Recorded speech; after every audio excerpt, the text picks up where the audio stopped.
arahan Pak Presiden untuk bisa menggerakkan ekonomi juga di momen pasca Lebaran ini. Pak Maman berarti pure anggaran dari UMKM ya gitu? Enggak, ini pos anggarannya semua pokoknya ada. di Kementerian. Assalamualaikum warahmatullahi wabarakatuh. Rekan-rekan sekalian yang berbahagia, bila kita sedikit agak ke belakang, nggak jauh-jauh sih, cuma sekitar seminggu yang lalu gitu, ada satu peristiwa yang cukup menyita perhatian masyarakat, bukan saja karena aktivitasnya secara faktual menyita, yaitu adanya pasar murah yang dilakukan oleh Istana Negara di halaman Monumen Nasional atau Monas, tetapi juga ketika atau kalau wawancara dilakukan oleh media kepada dua menteri yang kebetulan menangani kegiatan pasar murah ini. Siapakah mereka? Benar, yaitu Menteri Koperasi sendiri, yaitu Pak Maman, dan yang kedua Menteri Kabinet dalam hal ini adalah Pak Teddy. Nah, apa yang menarik dari situ? Karena ada peristiwa di mana ketika Pak Maman ditanya oleh wartawan dan hendak menjelaskan dari mana sumber dana kegiatan pasar murah ini, tiba-tiba dipotong atau disela oleh Pak Teddy, yaitu Menteri Sekretaris Negara, dengan menyebut pokoknya ada. Kawan-kawan sekalian yang berbahagia, kalimat pokoknya ada itu cukup menarik perhatian masyarakat, tapi saya akan coba lihat dari 3 aspek ya. Aspek pertama tentu saja kalimat pokoknya ada itu seperti melupakan satu prinsip penting di dalam pengelolaan negara dan bangsa. Apa itu? Transparansi. Jadi kalau ada masyarakat yang mempertanyakan satu aktivitas yang dilakukan oleh pemerintah, apapun ya jenis aktivitasnya, tidak boleh dijawab itu pokoknya ada. Kenapa itu? Karena transparansi itu kewajiban mutlak, ya, kewajiban dari pemerintah untuk secara transparan mengungkapkan segala aktivitas mereka didanai oleh siapa, didanai dari mana, dan sebagainya gitu ya. Nah, manajemen politik manajemen pokoknya ada itu seolah-olah masyarakat nggak perlu tahu, yang penting hasilnya apa gitu. Itu jelas keliru di dalam negara yang demokratis, di dalam pengelolaan negara yang demokratis. Lebih-lebih keliru lagi karena itu berhubungan dengan uang. Kalau ia uang negara, ya diambil dari mana? Kalau ia bukan uang negara, lalu siapa yang mendanai? Ingat lo ya, Pak Prabowo sangat sering pidato ante asing. Ya tentu saja negara dalam hal pasar bebas itu mungkin tidak sampai kepada ante asing. Tetapi pokoknya ada itu menimbulkan pernyataan ataupun pertanyaan, ya apakah ada donatur dan siapa donaturnya? Kalau ia uang negara dan dari mana diambilnya? Karena itu semua harus dipertanggungjawabkan. Ya. Nah itulah salah satu prinsip yang menurut saya dilupakan dari manajemen pokoknya ada itu gitu ya. Nah yang kedua adalah soal cara ya, soal membuka pasar murah, lalu dari situ kemudian seolah-olah dianggap ada keberhasilan. Itu juga menurut saya keliru, sebab nggak perlu negara terlibat di dalam urusan pasar murah. Siapapun yang melakukan itu ya pasti akan mengundang banyak sekali kehadiran orang, apalagi di tengah kemiskinan masyarakat kita gitu. Oleh karena itu tentu pasar murah oke-oke aja, tapi jangan sampai kemudian pemerintah merasa karena sering membuat pasar murah bahwa seolah-olah mereka sukses di dalam pemerintahan. Itu keliru sekali. Ya, yang paling penting dilakukan oleh pemerintah itu bukanlah membuka pasar bebas, tetapi memastikan kebutuhan masyarakat itu terpenuhi dan dapat dijangkau oleh masyarakat. Itulah pentingnya pemerintah ada. Sebab kalau pemerintah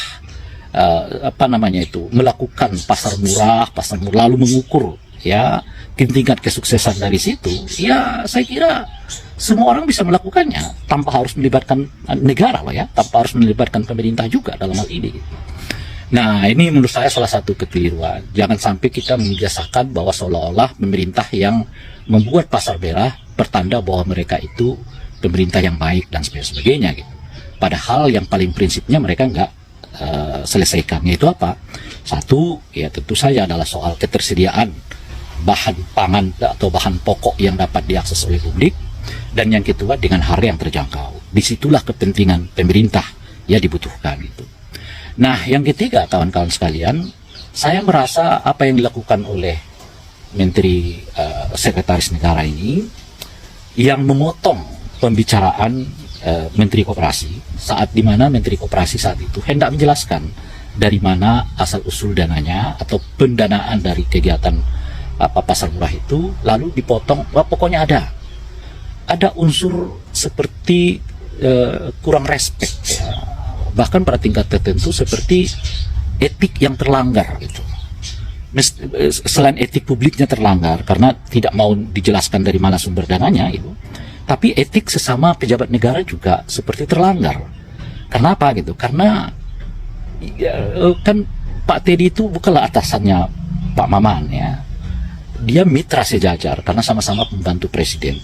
Oleh karena itu ya beri kesempatan kepada Pak Maman untuk menjelaskan apa yang beliau ingin jelaskan. Tidak boleh itu mestinya dipotong di tengah jalan oleh menteri yang lain yang kedudukannya sebetulnya sama ya di antara mereka, karena ini bukan atasan bawahan ya, dan sebagainya itu. Nah, jadi manajemen pokoknya ada itu jelas keliru di dalam hubungannya dengan masyarakat, tetapi menyela pembicaraan seorang menteri yang hendak menjelaskan apa yang sedang dipertanyakan oleh media itu juga menurut saya tidak tepat ya, tidak etis itu. Seorang menteri menyetop pembicaraan menteri yang lain di tengah-tengah gitu ya, yang bersangkutan hendak dan akan melakukan penjelasan dengan kalimat pokoknya ada.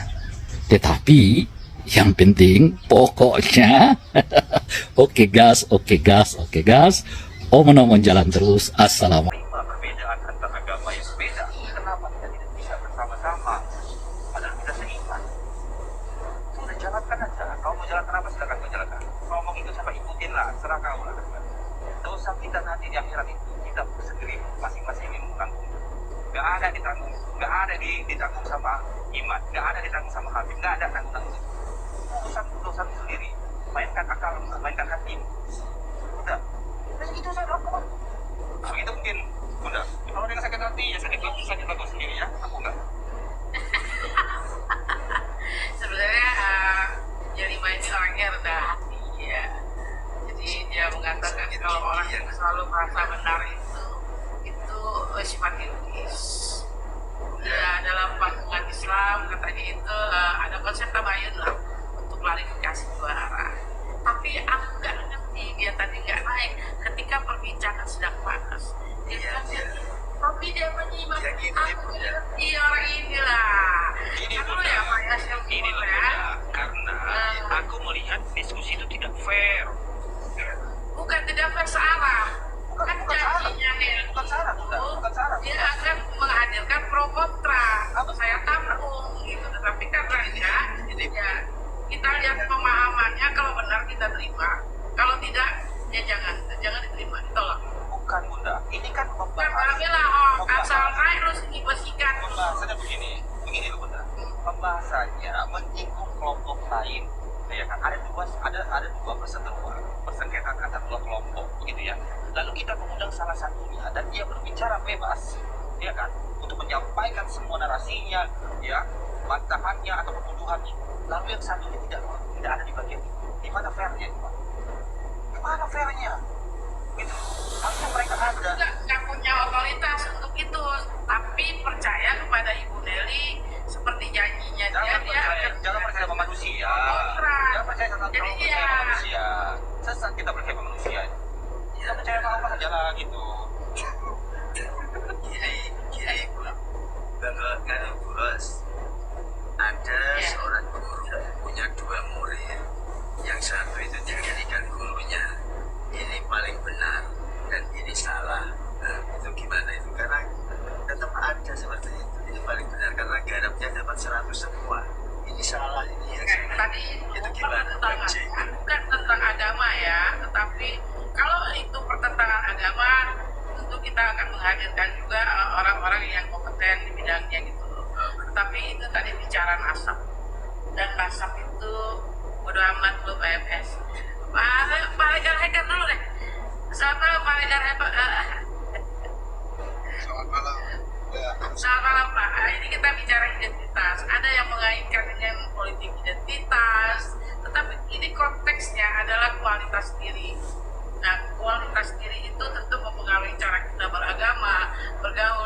masyarakat.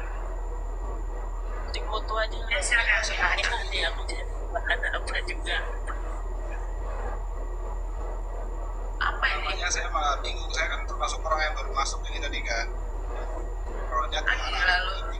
padahal saya membaca tema tadi. Kok malah yang temanya udah. Ya. Nah ini dia. Nah ini identitas antara keturunan, lingkungan, dan kualitas hidup. Ya, saya tadi kan Ya. ini baru masuk kan. Saya membaca tema, saya kira kan secara akademisi gitu menjelaskan identitas itu apakah berpengaruh dari lingkungan dan buatan diri kan. Tapi saya tadi ketika masuk sudah mengarah ke politik semua nih. Apakah dia ada perdebatan tadi enggak terkait dengan itu tadi? Saya baru masuk itu. Iya, ini tema ini adalah ide dari seorang teman. Dia ingin mengangkat, menjelaskan tentang nasab. Dalam Islam itu ada namanya nasab atau keturunan langsung dari Nabi yang sampai hari ini masih ditulis nasab. Nah di Indonesia juga itu ada. Dia menjelaskan itu aja bahwa ada nasab. Jadi apakah nasab itu menjamin satu kualitas diri manusia atau lingkungan, mana yang lebih menentukan itu antara nasab, lingkungan dan kualitas diri. Ya. Itu yang makanya. Kalau saya Nah sudah selesai itu perbincangan itu. Kita masuk ke kualitas diri karena kesimpulannya tadi itu bukan nasab, bukan lingkungan, tetapi ya itu kualitas diri yang diutamakan ketika kita bernegara dan beragama dan bergaul. Ya, maka kita lanjutkan ini setelah itu selesai pada kualitas negara. Kualitas diri itu kalau kita bernegara tentu saja diperlukan. Bisa kan deh? Ngomong apa lu boleh sini mah. Iya, saya sepakat udah kalau kontras. Cuma begini udah masalah keturunan bisa ini ada gitu sejarah di itu ada pengaruh juga. Ya kami saya orang Sumatera gitu. Dan ya secara emosional Kontraman dulu nih. pengaruh banget gitu. Saya dijamin udah. Oh Banget Jambi. itu siapa di mana? Jambi itu Sumatera apa sih? Itu mau Jambi, nggak tahu Sumatera apa, Jambi nama provinsinya. Kalau selatan kan Palembang, kalau barat itu Jambi itu pecahan dari Sumbang sama Iya. Ada ya, awalnya Sumbangsel namanya ya. Iya. Ya Jambi itu ya sama kayak Lampung juga kan pecahan dari. Nah ini terkait dengan daya keturunan tuh saya nggak bisa ini ada keturunan tuh pengaruh terhadap identitas itu. Karena saya berkomunikasi atau berhubungan langsung dengan orang-orang Jawa ataupun orang-orang yang orang Sumatera yang berbeda cara bertanggapannya. Jadi ya dengan keramanya yang paling sopan mungkin kan nggak mau melihat orangnya kalau kita kan nggak biasa-biasa aja kan ini kalau di Sumatera itu apa ya pengaruh juga bisa gampang ini masalah lingkungan juga. Nah ini ada hubungannya saya kira lingkungan itu ya dulu ya ada seorang yang masuk pesantren dia mungkin agak mungkin ya agak terang ketika dia itu keluar dari pesantren dan melihat suatu kota yang itu dulu kota pelajar gitu yang berbagai macam literatur ada di sana. Kota pelajar saya akan menjadi kota yang kota pelajar gitu. Seorang anak pesantren yang mungkin hanya satu referensi yang ada di buka di pikirannya dan itu hanya referensi dia yang dianggap benar. Ketika masuk ke kota pelajar itu dia merasa paling asing sendiri gitu.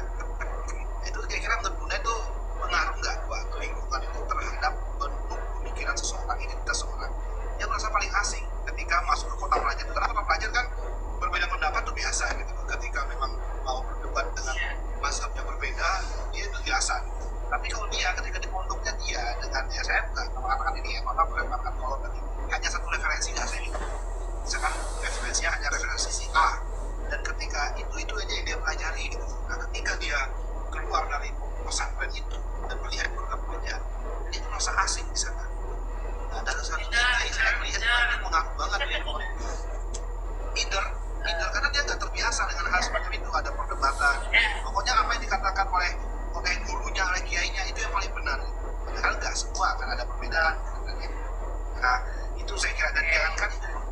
sekarang mungkin masih banyak ya, nggak selalu saya di daerah saya ini masih ada identitas pemuda yang penting gitu loh. Masih ada sekarang yang menanyakan kamu keturunan apa ketika mau ngelamar anak orang. Tak mohon maaf nih, saya nggak mungkin masalah tapi masih ada. Kamu keturunan PKI nggak katanya? Ada yang sih tanya seperti itu. Artinya memang identitas itu kelihatan sampai sekarang dan ada gitu. Tapi bisa kita pungkiri, kamu keturunan mana?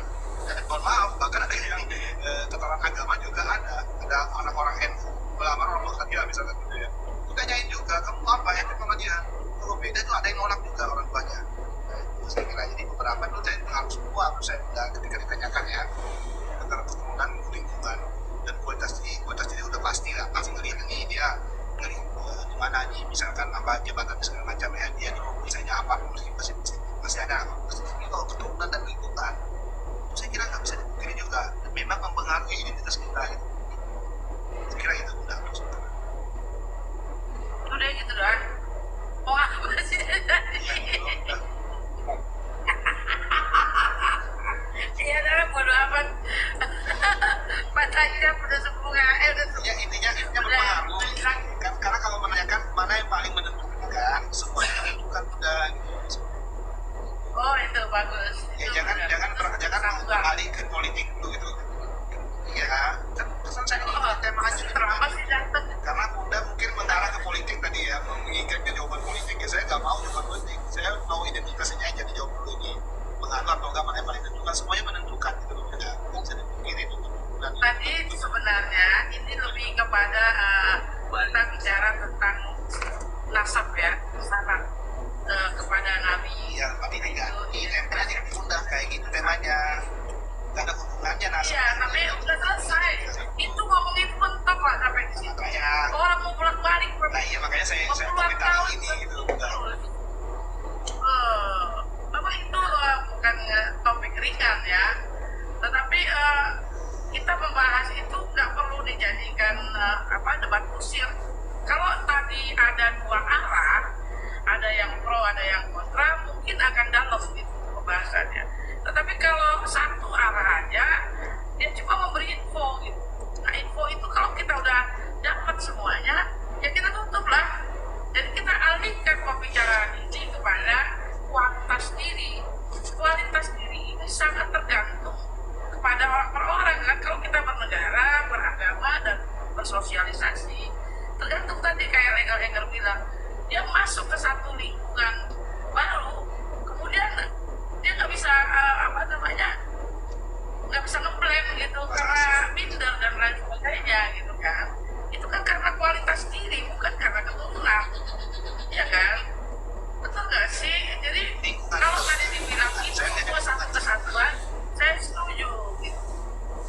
Oke? Baik, tadi itu kita bicara masalah agama, keyakinan dan lain sebagainya. Cuma saya tidak mau masuk ke dalam karena saya tidak pandai agama. Tadi katanya udah sekarang tambah lagi. Ya, tapi ini ada kesalahan. Bayar sedikit bayar Pak. Iya, walaupun dikit tambah bayar Pak. Tambah bayar. Ngomong ini enggak ada kok. Enggak gini. Jadi masalah kualitas itu saya kira masalah skill gitu. Kan bukan dengan lingkungan. Kalau mengatakan kalau ada pinter asingkan diri. Kalau omongan ulang-ulang jadi salah. Tadi udah berkualitas omongannya. Udah berkualitas tadi bahwa semua satu kesatuan. Kalau ulang-ulang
katanya berikan.